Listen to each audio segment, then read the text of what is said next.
Cette vidéo-ci est pour répondre à la question pourquoi faire une lecture de tarot? C'est une question naturellement que je me fais poser assez souvent. Et puis, il y a plusieurs réponses possibles, mais il y en a une que je donne la majorité du temps. Donc, ben, je vois deux réponses. Un, c'est si tu as le goût. Je l'avais pas vu venir, celle-là, mais c'est vrai. Si tu arrives à cette vidéo-ci où tu es appelé à faire une lecture, ben, il y a moi, puis il y a d'autres tarologues que, comme j'ai nommé dans la vidéo d'introduction, souvent c'est plus divinatoire, là, tu vas avoir plus une expérience spirituelle avec les encens et tout ça, tandis que ma pratique est plus co-créative. Si tu as un appel et tu as le désir de faire appel à quelqu'un pour une lecture de tarot, ben ça, il n'y a rien à dire, voilà.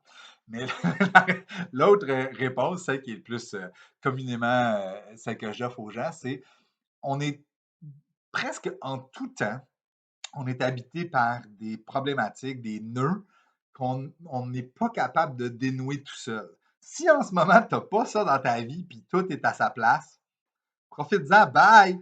Parce qu'en vrai, la majorité des gens vont ou avoir un nœud dans le sens d'une problématique comme quelque chose qui coince, ou une ambition, puis ils ne savent pas trop, on ne sait pas par où la prendre, cette ambition-là. On pourrait aller par là-bas, ou j'ai le goût d'aller par là-bas, mais je ne sais pas comment, tu sais.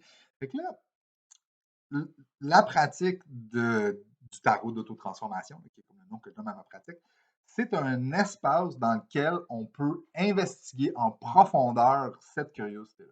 Donc, tu arrives à la lecture avec cette question-là. Moi, j'aimerais plus comprendre cette affaire-là. Puis, on s'assit ensemble et puis on se donne un temps.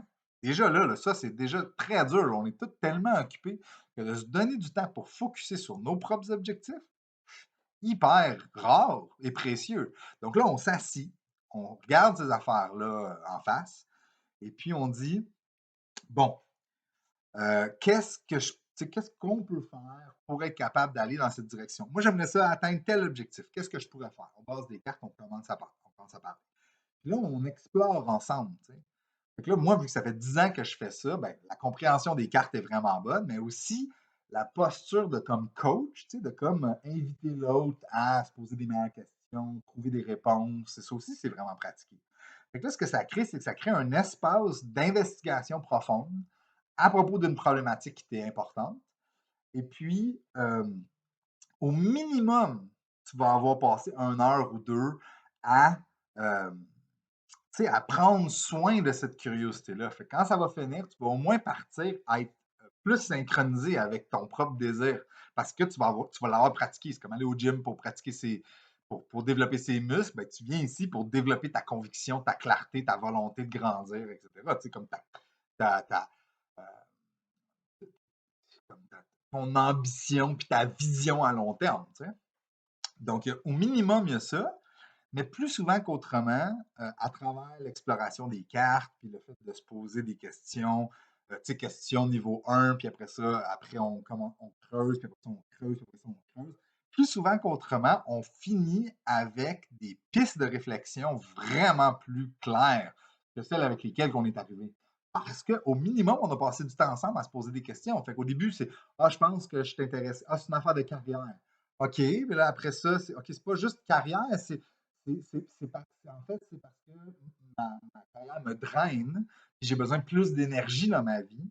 Donc, en vrai, c'est parce que je veux que ma job m'aide à générer de l'énergie. OK, puis OK, mais pourquoi est-ce que puis là, on continue, puis on continue, puis on continue, puis là, après ça, quand c'est fini, ben, ah, OK, ouais, peut-être que c'est telle affaire. Ah, il faudrait que j'aille revisiter à telle pratique que je faisais quand j'étais jeune, ou que ah, j'aurais parlé à telle personne parce qu'elle elle a des réponses à certaines questions que j'ai, etc.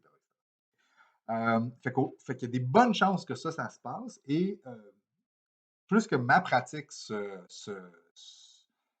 s'approfondit aussi, dans les dernières années, je commence à être capable de voir des façons que le tarot peut être assez prescriptif. Le mot est un peu lourd, là, mais comme des invitations à l'action. On fait une lecture, ça commence avec, tu sais, je sais pas trop, deux, trois cartes, puis, puis après ça, il y en a comme, je sais pas trop, 10 à la table. Puis là, c'est comme, OK, cette carte-ci, là, c'est un challenge. Dessus dans les prochains 2 mois de faire telle affaire. Là, ça va faire partie de ta pratique pour développer ton lien à cette affaire-là, cette ambition-là que tu as. Puis ça devient c'est très pragmatique. Puis c'est en puissançant, comment est-ce qu'on dit ça en français? Empowering? Euh, c'est une pratique qui nous aide à cultiver de la volonté et du pouvoir, la capacité pour être capable d'agir face à nos problématiques. Moi, c'est ce qui m'intéresse de cette pratique-là. Moi, c'est pour ça que j'offre ça, c'est parce que je veux avoir ces conversations-là avec le monde. C'est quelque chose que je trouve riche, hyper stimulant, intéressant. Donc, moi, ça serait ça l'invitation. Si vous êtes habité un appel d'approfondissement à propos d'une problématique ou d'une question ouverte, appelez-moi. Vérifiez dans la description de la vidéo, il devrait y avoir des infos sur comment me contacter, puis aussi des liens vers d'autres vidéos qui pourraient répondre à d'autres de vos questions. Mais si déjà ça, c'est une ça pique votre curiosité, n'hésitez pas, contactez-moi, on va jaser, puis on va voir si on prend rendez-vous. Puis on part à partir de là. Je pense que ça répond à la question. OK, bye!